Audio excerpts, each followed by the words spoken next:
ГСП онлайн. Городские новости сейчас.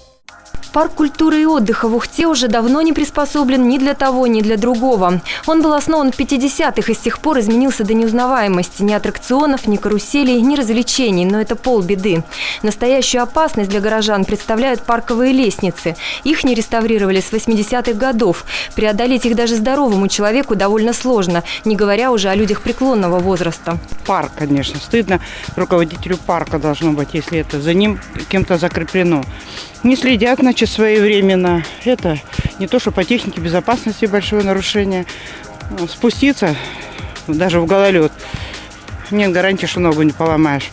Опасность несколько раз увеличил аномальный снегопад. Лестницы попросту замело. К выходным по ним легко можно было кататься на 5-й точке. Подняться же было вовсе невозможно. А ведь по субботам этой дорогой ходят школьники, учащиеся гуманитарно-педагогического лицея. По этим же злополучным лестницам через парк идут в первую поликлинику пенсионеры. Правда, к понедельнику ступеньки все-таки очистили от снега. Ступеньки-то очистили, проблема осталась.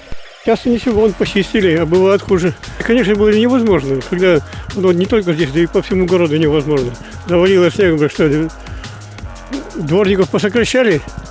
Сейчас вон около всех, на улицах, может, почистили, а около домов всех только у подъездов, у двери очистили, и все. Как жемчужина севера, не жемчужина, а мусорница севера стала вместо жемчужины. Парк КИО – это вотчина управления культуры. Вот только о какой культуре может идти речь сейчас, когда даже спускаться в парк небезопасно?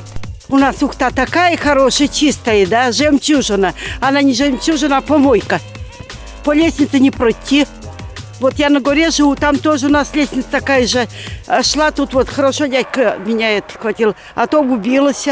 Нигде не пройти, не проехать. А у нас только пляшут и поют. В следующем году парк культуры и отдыха отметит свой 65-летний юбилей, но ждать его преобразования в ближайшем будущем не стоит. В бюджете и без парка множество первоочередных задач. К слову сказать, состояние других лестниц в городе тоже оставляет желать лучшего.